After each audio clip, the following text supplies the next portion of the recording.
What is going on, everybody, and welcome.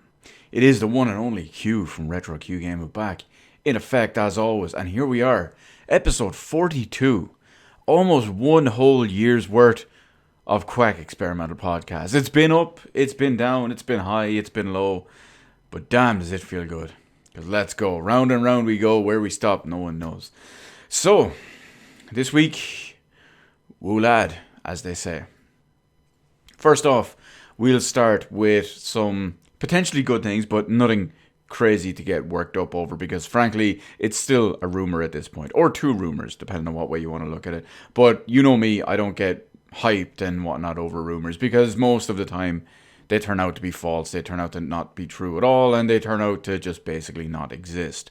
So in this case, the latest one going around is involving Silent Hill. Now, of course, everyone knows Silent Hill is that once fantastic, arguably close to masterpiece series in some cases, that quickly nosedived off a cliff quality-wise and, well, has never really recovered.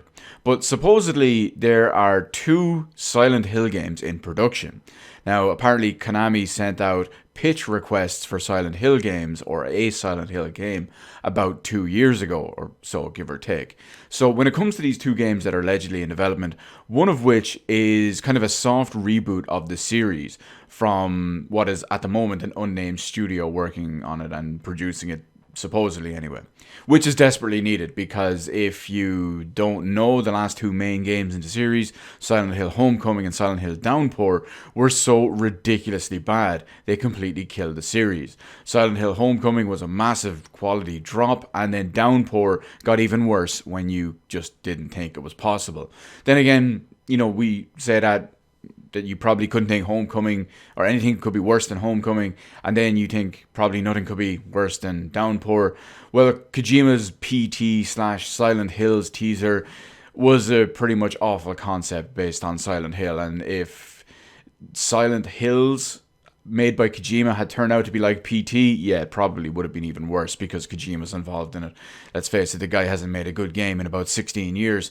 But anyway, back to our main point. The other game that they're talking about supposedly developing is going to be an episodic, I hate using that word, Until Dawn-esque game. Now, that's pretty good because I like Until Dawn. It's kind of a Heavy Rain style game, Detroit Become Human, Beyond Two Souls. They're the most notable comparisons if you don't know what Until Dawn is. You should probably go play it. It's always dirt cheap on the PS4 if you're interested in that kind of thing. But yeah, the Until Dawn comparison is pretty good, but of course the episodic Telltale comparison worries me greatly and just completely kills the hype, any potential hype I could have. Because let's face it, realistically, I don't think anything will ever come of this. Because the last Silent Hill thing we ever saw was a pachinko machine. Yeah, we all remember that one anyway. So we'll see anyway. It could be pachinko, could be E3. It could be some next-gen reveals. It could be at the Sony conference. It could be just something completely different. But we just don't know. My expectations and my hype and all for this is currently at, on a scale of 0 to 100, it is currently 0.1 because I just don't have faith in them anymore. I don't have faith in Konami. I don't have faith in anyone that they would outsource this to. Of course, I could be wrong. Who knows? Maybe someone like Blue Point Games could get it for all we know and develop their own one. Imagine that. That'd be fucking phenomenal. But yeah, I basically don't expect anything to ever come of this, unfortunately. Sigh. Which is a sad day because if you haven't played them before, Silent Hill 1 is fantastic. Silent Hill 3 is, from what I remember, decent. I never really got too far in it, but everyone loves it. But Silent Hill 2 is a psychological horror masterpiece. Absolutely. It is easily the best psychological horror game ever created. I don't like the... Everyone makes the comparisons between Resident Evil and Silent Hill. I guess I can see what they're going for when people make that comparison, but I don't like to make it as a comparison like that. Resident Evil feels like a horror/survival horror game for me, but Silent Hill is more of a horror/psychological horror game for it, and I really feel it's not fair to compare them together, and that they should just definitely be two different genres. One of them, well, we won't really talk about Resident Evil, but one of them, in this case being Silent Hill, It was just... I remember it when it was the good Silent Hill. Pre-Homecoming. Pre... whatever that shitty Vita spin-off is. Pre-Downpour. Feels bad, man. Who knows? Maybe Konami will pull it back and actually make a good game again. Not holding my breath for it, but you never know.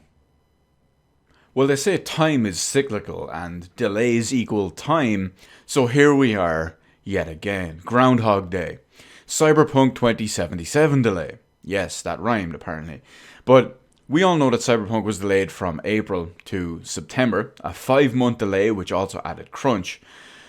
But it gets a little bit more interesting. Some more details, or alleged details at least anyway, have come out in the meantime ever since this kind of was announced and broke and whatnot. So, some alleged Polish insider has, if you're not aware, CD Projekt Red is a Polish developer, so that's why it's a bit more relevant. This person has talked about the supposed internal reports and causes and situations surrounding the 5-month crunch adding Cyberpunk 2077 delay. Now, if this is all legit, it seems that the absolute piece of shit, why does everything in this one rhyme? Consoles are to blame, and that just makes my rage inflame. Now, the performance on both of these consoles, especially the base Xbox One, because remember, any game made for current gen consoles has to factor in the base Xbox One, the Xbox One S, the Xbox One X, the base PS4, and the PS4 Pro. So, of course, naturally, historically at this point, and famously, the Xbox One, the OG original version of the Xbox One, is the least powerful of all of these. Now, because supposedly it runs like absolute dirt on the two base ones, especially the OG original day one Xbox, yeah, supposedly the performance wasn't in a good place, and the milestone, if you will, the development milestone was supposedly that if performance wasn't in a good place by January, they would delay it. Of course, here we are in January, and they've delayed it. Those fucking arseholes. So I'm just fucking sick of this at this point. Fucking consoles is basically all I can say. I'm so ready for these consoles to be over and this generation to be done with as soon as fucking possible. And it's not just in regards to Cyberpunk 2077. I have hated these consoles, this generation of consoles, since its announcement. Since the announcement of the Jaguar cores, since how the media would jump all over this bullshit and were just blatantly fucking lying about it the entire time. It's absolutely fucking ridiculous. Talking out their arses. And it's stifled creativity. Absolutely 100% stifled creativity. Because pretty much every game, the absolute vast majority of games made in the last 8 years, I say 8 years because obviously games have, launch games and all were in development pre-launch, they've just fucking stifled it because of this ridiculously outdated hardware. It's so fucking stupid and so fucking ridiculous. I can't wait for next generation consoles. I basically won't even play much on it because naturally my PC will, maybe not this PC, this one will probably turn in the same kind of level of performance and visual fidelity of them, but my next one, which is coming later this year, will fucking crush them in so many different ways, all at the same time. But just the nature of the hardware inside these new ones, even just because it's Navi, no matter how high, or more realistically, how low performing of a Navi GPU it is, it's still has an extremely modern feature set. Ridiculously more powerful than the existing consoles that you people, you plebs, you console fucks will never understand until you see it. And then you will think, and you will say, Q, you will look up and be like, Q, you were right all this time. And I will look down and I will laugh and I will say, I know. It's the same with the CPU. The Ryzen CPU in both the Xbox and the PS5 will allow, as soon as they at least factor out, say, shitty cross-generation versions of games and ports and whatnot, as soon as they get rid of all of that, just a base game design and base decisions will all be completely things you fucks cannot even fathom right now, because you cannot see something like that on a different platform like PC, which of course is stifled because, well, fucking Jaguar. Fucking consoles with the equivalent of a GTX 650 in them. A fucking 650. And remember, Cyberpunk 2077 was already downgraded, and they still run and perform like absolute shit on there. This is a great example of how shitty old hardware, like the Xbox One and whatnot, will hold games back. This is a fucking brilliant example of it. And I love throwing this in everyone's face. Why? Because as always, I'm fucking right. Why? Because I know what I'm talking about. It's that damn easy. So yes, once we start not factoring in stuff like the Xbox One and the PS4 for cross-generational games, you will start to see proper next-generation innovation in your console games. Because yes, factoring in such low-end, ridiculously outdated hardware is laughably stupid when it comes to that. And that also leaves one extra little part that we're going to quickly mention when it comes to Cyberpunk 2077. If it runs so fucking poorly on these plebeian tier consoles, these fucking unwashed masses that are consoles, well, naturally, the PC version will look and run great already as it is. Forget the Snyder Cut. Can't believe I fucked that up. Let's go again. Release the fucking PC version in April, you fucking Polish cowards. And you know, while I'm all fired up for this right now, while my blood is approaching a boil, this one will probably put it over the top as well. Because there have been such fucking stupid and idiotic people this week. It's especially bad this week. They're out there all the time, of course. We know them as fanboys, but this time it just really fucking takes the cake. This topic I'm about to talk about almost became its own video earlier this week, but not because of what the whole conversation is.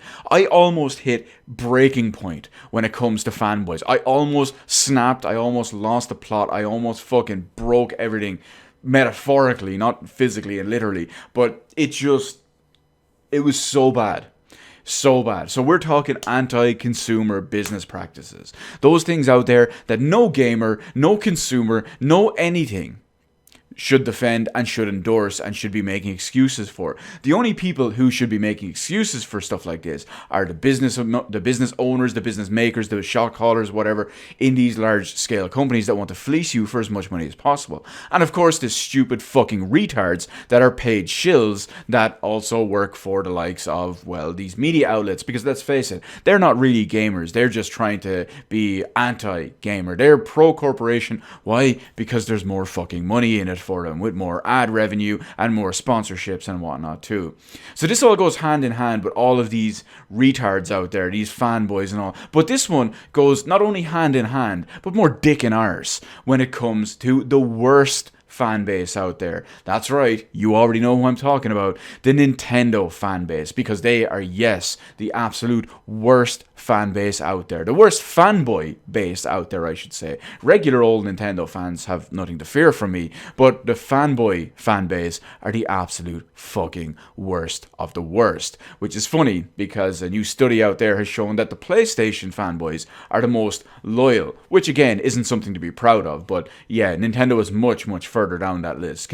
I consider maybe the fact that they're the most vocal and outspoken because they've been completely fucking irrelevant for 4 generations, and thankfully they're going to be completely fucking irrelevant this one and going forward, because old piece of shit hardware like that can never influence the future. Thank fucking God. Anyway, back to the point here. Nintendo have won a lawsuit against German and Norwegian courts and lawmakers, and this ruling that they have won, it says that the inability to cancel pre-orders is completely legal. Now, in Nintendo's case, because they're so fucking far behind in, well, pretty much all the times, is if you make a pre-order or pre-purchase on the Nintendo eShop, you waive your right to a refund. Even if the game hasn't launched yet, even if you haven't downloaded it, you cannot refund your purchase.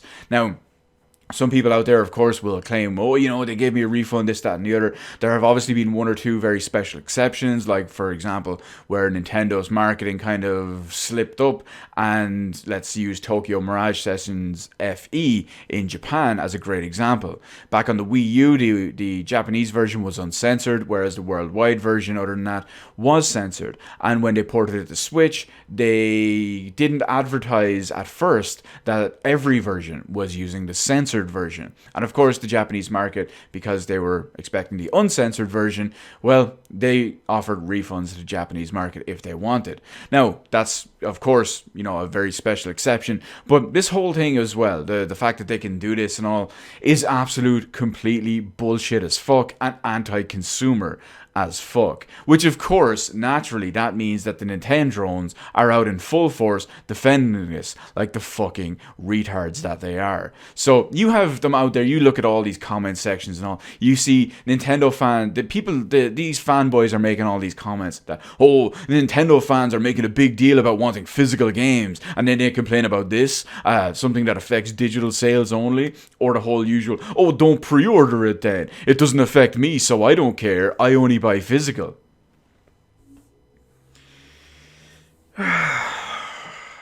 Their blind fanboyism and absolute mental retardation, it doesn't allow them to grasp the bigger picture. This allows companies and sets precedents for companies to fleece you and fuck you over from your money more and more. Now, of course, the whole don't pre-order thing stands. I do agree with that anyway, but there are a couple of exceptions where you can get away with it, for example, like on many other stores. For example, depending on what's shown pre-release of a game and whatnot too, I may pre-order a game on Steam. Now, you know why that is? The main reasons for that is one, I can cancel a pre-order if I choose. 2, if the final product doesn't live up to what the pre-order and everything before it, the pre-release stuff, hyped it up to be, there is a refund period within that too. Of course, none of this applies to Nintendo, but we're talking about logical, sensible people like myself and choosing to do this kind of thing. I will only do it on situations like that because I know I have an out. I know I have recourse. Many other digital storefronts have refund policies and pre-order cancellation policies. The PS4 version is very wishy-washy, and they do allow it in some situations, but it's more so, I believe it's if you don't download it or don't start downloading it. So it's basically if you have that setting turned off or you buy it through the website or the app or something like that. And of course, Microsoft will basically just let you cancel it outright. There's pretty much no problems with that. I know people who've cancelled all types of pre-orders when it comes to Microsoft, and they just do it. That's it. There's, from everything my friends and people I know have experienced, that there's just no question about it. They'll just refund it straight away as well. But so once again, Nintendo are proving that they're woefully, laughably behind the times in absolutely fucking everything, especially anything internet related, because we all know they're absolutely terrible when it comes to that. Now, this ruling, this massively anti-consumer, pro-corporate bullshit reason, this lawsuit and whatnot, it has been appealed, but the problem with that is it can take 1 to 2 years to even start the proper appeal and start to continue on to the next stage. So in the meantime, if you defend this, you're a Nintendrone, you're a fucking idiot fanboy, and you are a literal corporate cocksucking slave, consumer, anti-consumer, pro-corporate fucking retard. And speaking of things that are boiling and bringing my piss to a boil in heat and temperature, we have AMD GPUs. I swear all of these things in order just happen this way. It's just ridiculous. But AMD being completely AMD, of course, as they usually do, and making absolutely retarded moves in the GPU market as always, they've released the new 5600 XT, and it's about to release for roughly, depending on where you go, with at least with a retail price anyway, of $279 to, I can't believe I'm going to say this. So not only did they release a GPU for like the competition's something like, what is it, 8 place GPU or something like that. It's ridiculous. Anyway, it's more of an entry level thing, as always, of course. But not only did Nvidia drop the price of their competing card, the 1660 Ti, and some manufacturers made new updated models, as they call it, KO models, basically knockout models, because, well, they shit all over AMD stuff, around the same price points and price targets. Now, it gets even worse. AMD released a last-minute VBIOS update. It's a video BIOS. It's basically a BIOS update for your GPU. Not drivers. It's not the same thing. So that is an important difference to note. So many of the early adopters of these cards, God knows why there would even be any, but they're going to get completely shafted on lower performance cards. They're not going to get the performance they were advertised. And yeah, that's pretty fucking damning. Because not everyone out there is going to... Not that they're not even going to know that they need to do this. They're not even going to know that they have to do this. They're not even going to know how to do this. But they're not going to know any of that. That they may even need to update their BIOS to get the advertised performance. It's ridiculous at this point. I mean, it really highlights why AMD have been completely irrelevant in the GPU market for years at this point.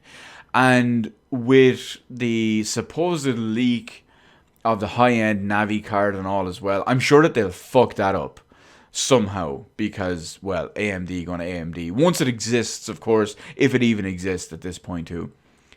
It's just ridiculous. It's just absolutely ridiculous. I fucking hate them at this point. GPUs, at least, anyway. But you know what? Let's pull it back a little. I need something to relax to. I need something promising, something to calm me down and make me feel a bit better. And that is Halo the Master Chief Collection on PC. We are inching ever closer, even if it is much, much delayed at this point, but we have progress, and we have another little update as well. Halo Combat Evolved Anniversary test flights, or at least that's what they call the betas, but we have a better window now. They were hoping to start the test flights for Combat Evolved Anniversary in January. Now, of course, we're hitting the end of January here, so unfortunately, it has been pushed back and aimed properly for February. Now, they are going to do a couple of different specific tests. They're going to be doing ones related to multiplayer. They're going to be doing ones related to campaign, for co-op, etc., etc., etc. Now, the big problem with this is I probably won't get picked yet again, because I got picked for one of the Reach beta tests. You know what it was? It was one of the fucking console ones. Wasn't the PC ones. I'm still signed up for these anyway, so who knows, maybe I get them too. But I can't wait for this. Halo Combat Evolved is first off, it's not only my favorite Halo game of all time. To be able to play it on PC in its best form, mouse and keyboard, 120 frames per second, supreme quality, high resolution, all of that. To be able to play my favorite Halo game like that is just absolutely phenomenal. It's going to be so good, so great. But not only that, not only play my favorite Halo game, to be able to play one of my favorite first-person shooters of all time. I classify Halo, when it comes to quality and importance, it's up there with some of the best. GoldenEye, Doom, Wolfenstein 3D, Perfect Dark, Quake, Halo, to an extent Halo 2, Call of Duty Modern Warfare, the original Modern Warfare. You see my point. That's obviously, Medal of Honor Allied Assault, Return to Castle Wolfenstein. This is where I consider all of this in there. And to have it come back in its proper form on PC, because actually, believe it or not, Halo was on PC back in the day. Halo 1 and Halo 2 were on PC. Not the Combat Evolved Anniversary Edition, not the remaster basically, but to have that back in all the quality, the performance, and of course, the mouse and keyboard. Oh, makes me feel all warm and fuzzy inside, and I can't wait. Hopefully these tests come in rapid succession, and hopefully the full release of, or at least the launch release of Combat Evolved Anniversary follows shortly after. Because at this point, it was announced almost 12 months ago. They had hoped the entire collection would have been out in 2019. And in December of 2019, we got our first game, Halo Reach. So, let's hope. Because this wait is killing me. I want to play the entire collection in its best possible form on PC with its best control input. God damn it, 343 Industries and everyone else involved. Hurry up. Hurry up. Who knows? It makes me wonder. It also makes me wonder, are they going to port, not just use the backwards compatible version, are they going to port the Master Chief Collection from Xbox One to Sexbox? Or are they going to give it a Sexbox enhanced patch? Sexbox extended patch, or whatever you want to call it. I just want the fucking games on PC. Hurry up, damn it. Give me these damn games. But speaking of next gen, we're going to look at the latest rumor flying around in relation to next gen. Now, some of this has a little bit of weight and a little bit of merit. Very, very, very, very small amount, which we'll touch on in a second. But overall, this rumor, we're going to deconstruct it and go from there. So, PS5. The latest rumor on this is backwards compatibility. Now, we all know that the PS4 has, or the PS5 is going to have backwards compatibility, is confirmed. We will talk about that a little bit later. But the latest rumor at the moment is complete PS1, PS2, PS3, and PS4 backwards compatibility. I do want to point out as well, of course, that this whole leak and rumor as it goes at the moment has zero source, zero reference, and of course zero credibility. Now, more importantly, how realistic is this whole thing, this whole situation?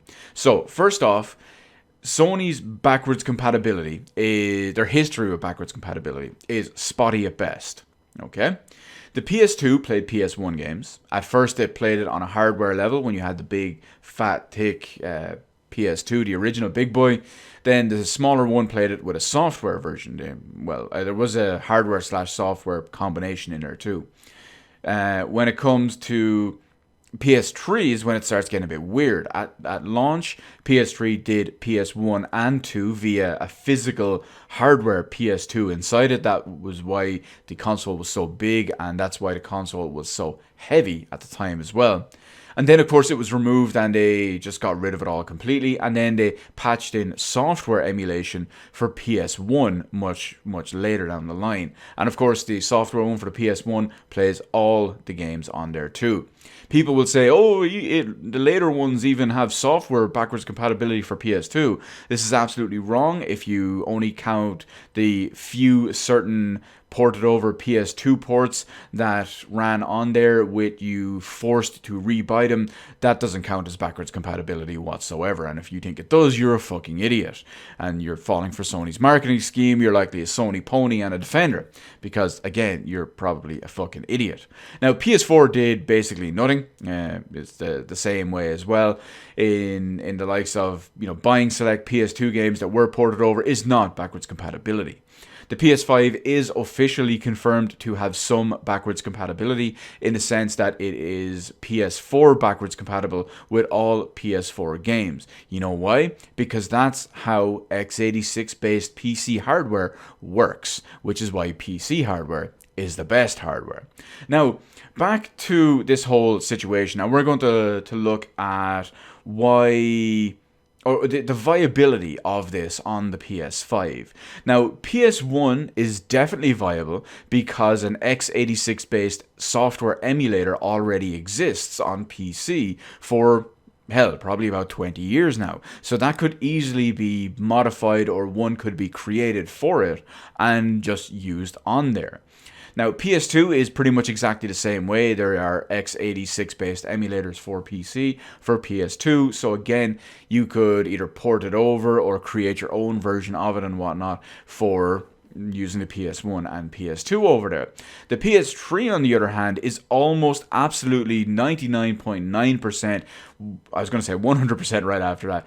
It's almost 99.9% certain to never happen because of the absolute giant shit show that the cell architecture was. So it's a complete disaster in that regard. So no, I don't expect anything other than PS4 emulation, or PS4 backwards compatibility, I should say, because it's not really emulation. You're still running the native version of that software with newer hardware, so it's still the same version, if you will, the same way. So I don't expect any of this on the PS5. I with the exception of the PS4 one, like we said. I would love to be proven wrong. I would love if Sony came out and had proper backwards compatibility for the entire PS1, 2, 3, and 4 library on there as well. And of course, the most important thing when it comes to all of this, not only give people the option to rebuy digital versions of these games. If they only do it for select games, if they only have the compatibility for select games, and it's only the ones that they decide to resell, you can fuck off, and that doesn't count as backwards compatibility. Make the fucking discs work, or else fuck off and don't do anything. Now, this next topic goes hand in hand with something we talked about earlier, with the whole... I don't even want to go back and just relive it, but the whole anti-consumer business practices with the Nintendo thing and the fanboys defending it and whatnot too. We all know that at the start of 2020, I resolved to stay away from fanboys, to stay away from their toxic cesspool, ghetto, crumb-side parts of the internet, their comment sections, their Twitters, their YouTubes, whatever it is, because it was just bad for my health. It's so ridiculously stupid beyond what I think is possibly stupid and possibly possible. And they exceed their retardation every time I do it. And it's killing me. It's killing me. The more I try to get out, the more they just drag me back in. It's paying attention to these people. I hesitate to use people. They're bottom-feeding scum of the earth. They're not even people. They're subhuman. They're not even console plebs. They're worse. That's the way I view these. It's just absolutely killing me. But within all of this, all the Nintendo fanboys, the anti-consumer fanboys, the Sony fanboys, the Microsoft fanboys, there's just so many of them. One of them really got my goat lately. I think it was last night. It might have been the night before, but it was just so ridiculously bad. It's the same. It's the double standards that kill me a lot of the time when I see this kind of thing, because this fucking gimp on Twitter who writes for Nintendo Life, it's just so bad. I mean, he went on some sort of tirade or anything. I saw one or two of the retweets and I just went at it from that. But this is the kind of reject, not even social reject, the kind of just absolute reject that calls all of these Switch ports with the massive downgrades, the quarter resolution of other platforms, the lower than lowest quality settings, the 20-something FPS. He's the type of person who writes articles that calls these slight downgrades or minor downgrades or something similar or something to that effect, and then goes on a tirade about Breath of the Wild and how the Switch version of Breath of the Wild is a, and I quote, noticeably superior version over the Wii U version. And it just blows my mind how people can say this, how people can not be disgusted with themselves by lying to themselves and lying to everyone else over all of this. Because this is what I want to give you as an example. Like I said, this is the kind of person who counts Doom 2016 as one of my favorite examples of this. Or The Witcher 3, which when ported to the Switch looks like a PS2 game. But this game, Doom, has lower than the lowest quality settings. Ones that had to be specially created because even the already existing lowest quality settings were too high and too performance intensive for the Switch. Pretty much everything was dropped. Resolution was cut into about a third depending on the platform you were using, going by the other consoles. But yeah, you see my point. The frame rate, of course, was cut in about 1/3 as well. But this person this, claims that those minor downgrades, and then claims noticeably superior version of Zelda on Switch over Wii U. Now, keep all that in mind, that if you're not familiar with the technical side of the Wii U and the Switch versions of Legend of Zelda Breath of the Wild, well, let's put it this way. The game uses all of the assets, all of the draw distance, all of the textures, all of the everything exactly the same between both versions. That's right.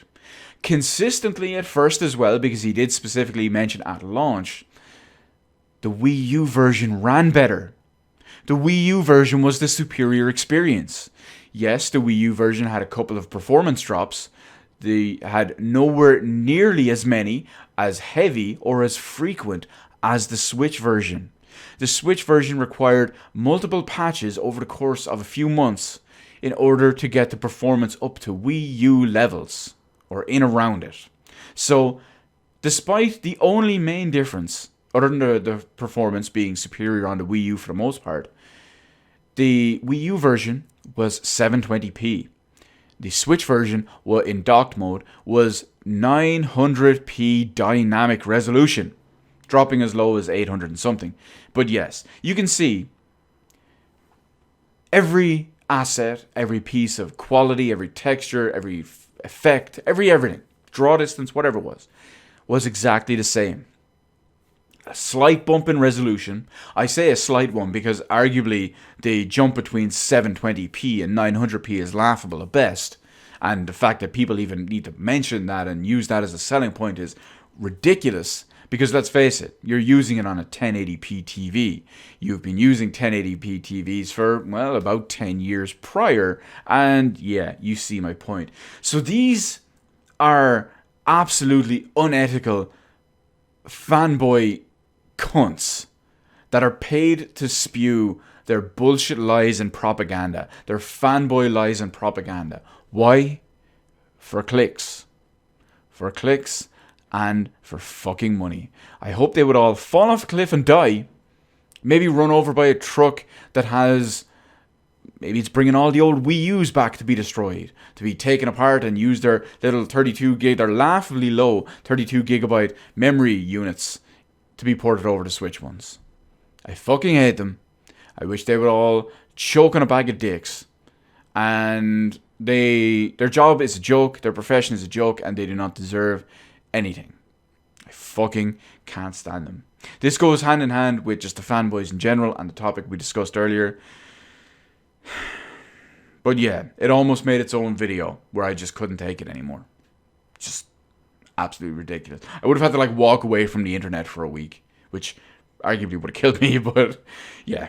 Anyway, that's it. I throw my hands up. I'm done with all of this for the week. I just want to talk about something. And that something at the moment is Q. What is going on? What's up? What's going down? What's the 411? What are you doing? What are you playing? And realistically, the only thing I've been playing this week is Wild Arms. Now, as it stands right now, as of the time of recording this video, I only have to go and do the final, what I believe at least anyway, to be the final boss. I have cleared out the entire dungeon up to where I believe the final boss is, and I had to go back because I ran out of MP items. So I had to go back, farm some more, saved it, and then I'm going to go back in while this video is rendering, and I'm just going to whoop some ass. And I'm hopefully going to finish it for the first time in 20 odd years. Feels good, man. Other than that, I have basically nothing to do, nothing to play, not 100% sure exactly what comes next on the proper one as well. I do intend to use some other game after Wild Arms as a kind of a palate cleanser, to a non-RPG to just kind of refresh me a little bit, and then go back into Grandia 2, but I'm not sure what it's going to be. I've scheduled some gameplay with one of the new guys in work that we started talking recently about what we do and what we play and whatnot too.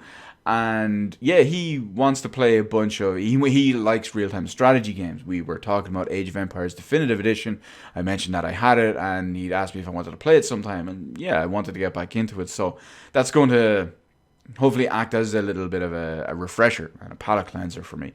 So maybe I play that for a few days. I do finally, as of recording this video, it is Saturday the 25th of January. I am off tomorrow. I have one more day of work and then I am on holidays for a week or so. Can't wait. Relaxed, refreshed, gaming, real life stuff. It's going to be absolutely amazing. And I can't wait to do whatever it is I need to do and put all the time into whatever draws my attention, whatever muses me into, whatever the muse strikes. Not the shitty band, but whatever gives me inspiration to play and to put all my time into. So I can't wait. But having said that, here we are at the end of our 42nd episode of our Quack Experimental Podcast. It's going to be interesting to see where everything lines up when it comes to episode 50 or so. I believe I've had 2 weeks with no episodes, so it should be in around the same time where we hit episode 50 at the 1 year mark. Don't know what I'm going to do, anything. Might be special, might not be. But hey, until then, I want to thank everyone for coming along, joining me, shooting the shit, as always, doing whatever it is we do. If you, of course, have any interesting comments or whatever on any of the topics that we talk about here today, feel free to leave them in the comments section below. Hit the appropriate button to let me know what you did on the video, and while you're at it, why not head on over and hit the subscribe button and even ring that little notification bell. Of course, naturally, YouTube being YouTube, might have other plans for the whole thing, but hey, at least you can say you tried to get one of these lovely, glorious little episodes when they get uploaded and come out frequently. Once every weekend. And that's what it's all about. So until then, thank you everyone for watching. And remember, winners don't play switch ports.